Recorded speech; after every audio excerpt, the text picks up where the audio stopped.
Ya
Tuhanku, oh ya Rahman, Nabi badan berkekai dalam ratit, lenduk londong berangkajan, Nabi kalam lelam kawai alam ratit.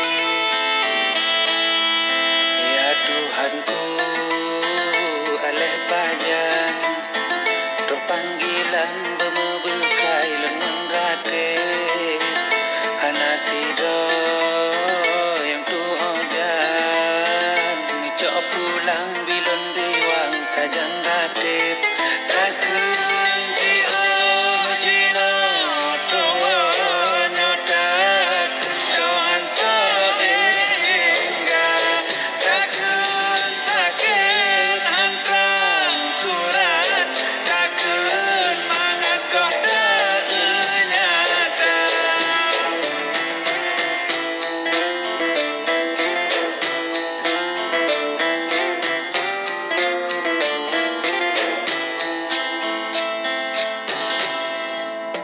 Seput siput lona bitang bedah benang pengatang kundang udip lam selawut bejit jalan lon melinggang menyung puncang alam ratit, bijak undang makan sebab mapa obat berakhir mati, harap batin mahal jiwa bahagia dalam hawa ratit.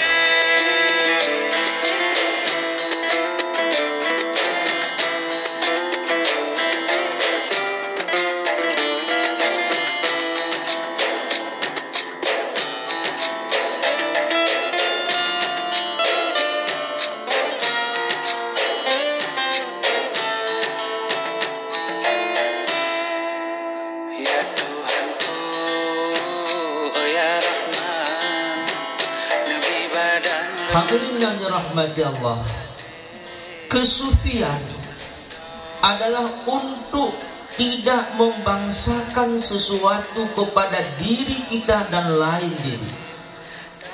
Karena insan dan selain Allah tidak ada wujud pada hakikatnya. Inilah yang disampaikan oleh Syekh Abdul Karim Al-Jili. Muhammad itu Allah. Karena Muhammad tidak ada wujud pada dirinya. Wujudnya adalah limpahan dari wujud Allah. Tarikat, yaitu tarikat Naqsyabandi yang dipelopori oleh Syekh Bahauddin Naqsyabandi, senantiasa bermuraqabah, kerlingan hati kepada hadarat ilahi dengan melupakan wujud selain Allah, bermuraqabah ma'iyah la maujuda illallah. Bapak-bapak dan ibu-ibu, apa yang dikatakan oleh orang sufi? Setelah dia makrifat, dia saja Tuhan yang menciptakan, alat untuk mengenalnya juga Allah yang memberikan. Jadi ternyata dia tidak ada. Dari tidak adanya, akhirnya mereka mengatakan al-abid huwal ma'bud. Yang menyembah ternyata juga yang disembah. Al-arif huwal ma'ruf. Yang mengenal ternyata dia juga yang dikenal. Ada lagi Pak lebih halus, al-muhib huwal mahbub. Dan banyak ulama sufi menjelaskan teori hub ini untuk analogis, untuk analogi, untuk ilustrasi logis. Ya. Al-muhib wal mahbub, pencinta itu ternyata kekasih juga. Saya bercita-cita bagaimana terlihat saya umat Islam ini dapat beribadat baik, dapat berakhlak baik, dapat beriman dengan makrifat tauhid